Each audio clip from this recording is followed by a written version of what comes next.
Hey guys, আমি যে ব্যৱহাৰ কৰোঁ মোবাইলৰ কাৰণে ট্ৰান্সপেৰেণ্ট কভাৰ, সেই কভাৰবোৰ কিয় হালধীয়া হ'বলৈ ধৰে আপোনালোকে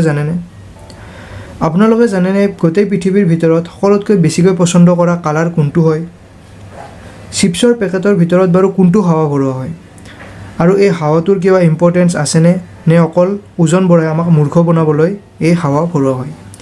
এনেধৰণৰ ইণ্টাৰেষ্টিং ফেক্ট জানিবলৈ নিশ্চয় আজিৰ এই ভিডিঅ'টো অলপো স্কিপ নকৰাকৈ শেষলৈকে চাই থাকিব। চ' পলম নকৰি বলক ফেক্ট ছিৰিজৰ আজিৰ এই ভিডিঅ'টো কণ্টিনিউ কৰোঁ। গাইজ, আমি সকলোৱে জানো যে উটে বহুত দিনলৈ পানী নোখোৱাকৈ জীয়াই থাকিব পাৰে।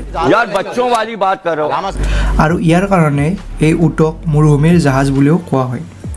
কিন্তু ইয়াক লৈ আমাৰ মাজৰ বহুত মানুহৰ মনত এটা ভুল ধাৰণা সোমাই আছে। তেওঁলোকে ভাবে যে উটে নিজৰ হাম্প মানে কোচটোত পানী ষ্ট'ৰ কৰি থয়।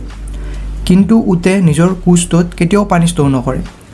উটে যে পানী ষ্ট'ৰ কৰে, সেই পানী উটে নিজৰ তেজতে ষ্ট'ৰ কৰে, নিজৰ হাম্পটোত নকৰে। আপুনি জানি আচৰিত হ'ব যে এটা উটে এবাৰত 20 গেলন অৰ্থাৎ প্ৰায় 75 লিটাৰ পানী একেলগে খাই দিব পাৰে। আপোনালোকে নিজৰ ডে টু ডে লাইফৰ ইউজৰ কাৰণে এটা স্মাৰ্টফোন নিশ্চয় কিনিছে। কি কোম্পানীৰ স্মাৰ্টফোন কিনিছে? ভিভ'ৰ নে ৰিয়েলমিৰ নে অ'প্প'ৰ নে ওৱান প্লাছৰ? আপোনালোকে হয়তো ভাবে যে এই গোটেইকেইটা কোম্পানীৰ স্মাৰ্টফোন বেলেগ বেলেগ কোম্পানী হয়। কিন্তু আপুনি জানি আচৰিত হ'ব যে এই চাৰিওটা কোম্পানী মাত্ৰ এটা কোম্পানীৰ আণ্ডাৰতে কাম কৰে, আৰু সেই কোম্পানীটো হ'ল BBK। এইটো হ'ল এটা চাইনা বেছড ইলেক্ট্ৰনিক্স কোম্পানী। আজিৰ সময়ত এই BBK কোম্পানীটো হ'ল পৃথিৱীৰ ভিতৰত second largest smartphone manufacture company. এই গোটেইকেইটা কোম্পানীৰ ব্ৰেণ্ড এম্বেচেডৰ বেলেগ বেলেগ, মাৰ্কেট ষ্ট্ৰেটেজি ডিফাৰেণ্ট, CEO বেলেগ বেলেগ হয়, কিন্তু অ'নাৰ এজনে হয়, আৰু সেই তেখেতৰ নাম হ'ল ডন য়ং পিং। ইণ্টাৰেষ্টিং কথা এইটোৱে যে এই কোম্পানীটোৱে আজিৰ দিনত $14 বিলিয়ন মাৰ্কেট নিজৰ কেপচাৰ কৰি ৰাখিছে। আপোনালোকে যে চিপছ খায়, এই চিপছৰ পেকেটত থকা হাৱাবোৰ দেখি আপোনালোকে নিশ্চয় ভাবে যে এই চিপছ কোম্পানীবোৰে পেকেটত কেৱল হাৱা ভৰায়ে বিক্ৰী কৰি আছে। চিপছৰ পেকেটৰ ভিতৰততো মাত্ৰ নাম মাত্ৰই কেইডোখৰমান চিপছ থাকে। এনেকৈয়ে আমাক কোম্পানীবিলাকে মূৰ্খ বনাই আছে। কিন্তু আপুনি জানেনে, চিপছৰ পেকেটৰ ভিতৰত এই থকা হাৱাটো নৰ্মেল হাৱা নহয়, ইয়াত নাইট্ৰজেন ভৰোৱা হয়। ইয়াত নাইট্ৰজেন থকাৰ এইকাৰণে ভৰোৱা হয় যে এই চিপছবোৰ যাতে ক্ৰিস্পি হৈ থাকে। ইয়াৰ অন্য এটা লাভ হ'ল, যেতিয়া চিপছবোৰৰ পেকেটবোৰ ট্ৰান্সপৰ্ট কৰা হয়, তেতিয়া যাতে পেকেটৰ ভিতৰত থকা চিপছবোৰ এখনৰ লগত আন এখন খুন্দা খাই ভাঙি নাযায়, সেইকাৰণে এই নাইট্ৰজেনে কুচনৰ নিচিনাও কাম কৰে।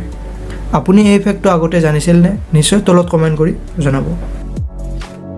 আপোনালোকে জানেনে গোটেই পৃথিৱীৰ মানুহবিলাকৰ সকলোতকৈ বেছিকৈ পচন্দ কৰা কালাৰ কোনটো হয়? এইটো প্ৰমাণ কৰিবলৈ 10খন দেশৰ মাজত এটা ছাৰ্ভে কৰা হৈছিল, আৰু সেই ছাৰ্ভেটোৰ পৰা পোৱা গ'ল যে ব্লু কালাৰটো হ'ল সকলোতকৈ বেছিকৈ মানুহে পচন্দ কৰা কালাৰ। আপোনালোকৰ ফেভৰেট কালাৰ কোনটো হয়? নিশ্চয় তলত কমেণ্ট কৰি আমাক জনাব। গাইজ, আমি যে মোবাইলৰ কাৰণে ইউজ কৰোঁ ট্ৰান্সপেৰেণ্ট কভাৰ, সেই কভাৰবোৰ কিয় লাহে লাহে হালধীয়া হ'বলৈ ধৰে আপোনালোকে জানেনে? আচলতে এই কভাৰবোৰ ছিলিকনেৰে বনোৱা হয়, আৰু এই ছিলিকনটো এনেকুৱা এটা পলিমাৰ যিটো বহুত সস্তীয়া, অৰ্থাৎ চিপ হয় আৰু ফ্লেক্সিবল হয়।